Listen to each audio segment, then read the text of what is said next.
vendredi saint est la commémoration de la passion de Jésus. Ce jour-là, Jésus a été condamné, a enduré le chemin de croix, a été crucifié et est mort pour nous, pour chacun d'entre nous.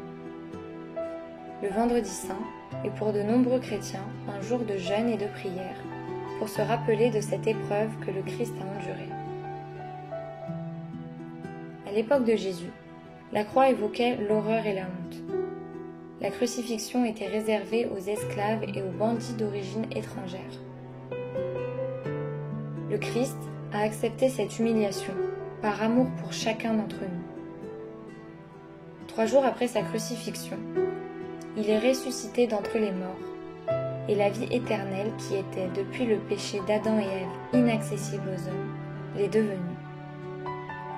Par son sacrifice, il nous a délivrés de la mort et de nos péchés. En effet, Adam et Ève ne sont pas juste de simples personnes ayant commis un péché. Elles représentent à elles seules toute l'humanité, et elles nous font prendre conscience que nous sommes faibles face au mal.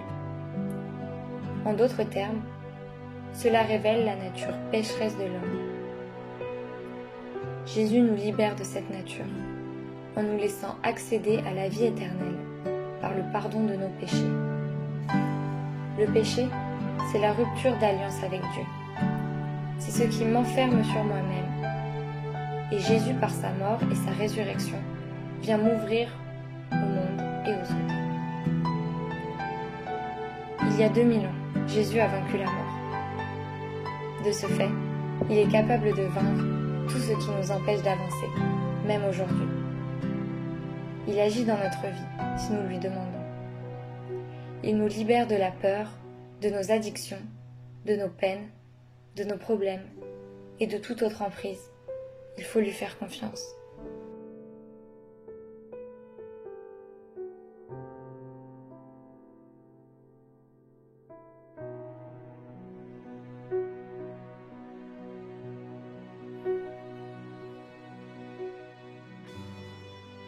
La passion de notre Seigneur Jésus-Christ selon saint Matthieu.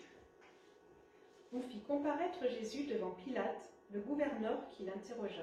« Es-tu le roi des Juifs » Jésus déclara. « C'est toi-même qui le dis. » Mais, tandis que les grands prêtres et les anciens l'accusaient, il ne répondit rien. Alors, Pilate lui dit. « Tu n'entends pas tous les témoignages portés contre toi ?» Mais Jésus ne lui répondit plus un mot, si bien que le gouverneur fut très étonné. Or, à chaque fête, celui-ci avait coutume de relâcher un prisonnier, celui que la foule demandait. Il y avait alors un prisonnier bien connu, nommé Barabbas. Les foules s'étant donc rassemblées, Pilate leur dit. « Qui voulez-vous que je vous relâche? Barabbas ou Jésus appelé le Christ ?» Il savait en effet que c'était par jalousie qu'on avait livré Jésus. Tandis qu'il siégeait au tribunal, sa femme lui fit dire. « Ne te mêle pas de l'affaire de ce juste, car aujourd'hui j'ai beaucoup souffert en songe à cause de lui. » Les grands prêtres et les anciens poussèrent les foules à réclamer Barabbas et à faire périr Jésus. Le gouverneur reprit. « Lequel des deux voulez-vous que je vous relâche ?» Ils répondirent. « Barabbas. » Pilate leur dit. « Que ferais-je donc de Jésus appelé le Christ ?» Ils répondirent tous. « Qu'il soit crucifié. » Pilate demanda. « Quel mal a-t-il donc fait ?» Ils criaient encore plus fort. « Qu'il soit crucifié. » Pilate, voyant que ses efforts ne servaient à rien, sinon à augmenter le tumulte, prit de l'eau et se lava les mains devant la foule en disant. « Je suis innocent du sang de cet homme, cela vous regarde. » Tout le peuple répondit. « Son sang, qu'il soit sur nous et sur nos enfants. » Alors, il leur relâcha Barabbas. Quant à Jésus, il le fit flageoler et le livra pour qu'il soit crucifié. Alors les soldats du gouverneur emmenèrent Jésus dans la salle du prétoire et rassemblèrent autour de lui toute la garde. Ils lui enlevèrent ses vêtements et le couvrirent d'un manteau rouge. Puis, avec des épines, ils tressèrent une couronne et la posèrent sur sa tête. Ils lui mirent un roseau dans la main droite et pour se moquer de lui, ils s'agenouillaient devant lui en disant. « Salut, roi des Juifs !» et après avoir craché sur lui, ils prirent le roseau et ils le frappaient à la tête. Quand ils se furent bien moqués de lui, ils lui enlevèrent le manteau, lui remirent ses vêtements et l'emmenèrent pour le crucifier. En sortant, ils trouvèrent un homme nommé Simon, originaire de Cyrène, et ils le réquisitionnèrent pour porter la croix de Jésus. Arrivés en un lieu dit Golgotha, c'est-à-dire lieu du crâne ou calvaire, ils donnèrent à boire à Jésus du vin mêlé de fiel. Il en goûta, mais ne voulut pas boire.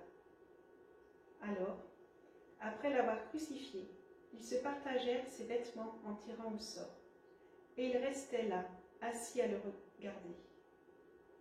Au-dessus de sa tête, ils placèrent une inscription indiquant le motif de sa condamnation. Celui-ci est Jésus, le roi des Juifs. Alors on crucifia avec lui 2 bandits, l'un à droite et l'autre à gauche. Les passants l'injuriaient en hochant la tête. Ils disaient : Toi qui détruis le sanctuaire et le rebâtis en 3 jours, sauve-toi toi-même, si tu es le Fils de Dieu, et descends de la croix. De même, les grands prêtres se moquaient de lui avec les scribes et les anciens, en disant : Il en a sauvé d'autres, et il ne peut pas se sauver lui-même. Il est le roi d'Israël, qu'il descende maintenant de la croix, et nous croyons en lui. Il a mis sa confiance en Dieu, que Dieu le délivre maintenant s'il l'aime. Car il a dit : Je suis le Fils de Dieu. Les bandits crucifiés avec lui l'insultaient de la même manière. À partir de la 6e heure, c'est-à-dire midi, l'obscurité se fit sur toute la terre jusqu'à la 9e heure. Vers la 9e heure, Jésus cria d'une voix forte : Élie, Élie, lema sabachthani. Ce qui veut dire : Mon Dieu, pourquoi m'as-tu abandonné? L'ayant entendu, quelques-uns de ceux qui étaient là disaient : Le voilà qui appelle le prophète Élie. Aussitôt, l'un d'eux courut prendre une éponge qu'il trempa dans une boisson vinaigrée. Il la mit au bout d'un roseau et il lui donnait à boire. Les autres disaient : Attends, nous verrons bien si Élie vient le sauver. Mais Jésus, poussant de nouveau un grand cri, rendit l'esprit. Et voici que le rideau du sanctuaire se déchira en 2, depuis le haut jusqu'en bas. La terre trembla et les rochers se fendirent.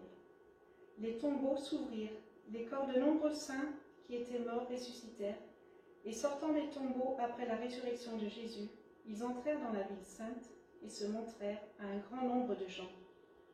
À la vue du tremblement de terre et de ces événements, le centurion et ceux qui avec lui gardaient Jésus furent saisis d'une grande crainte et dirent : Vraiment ?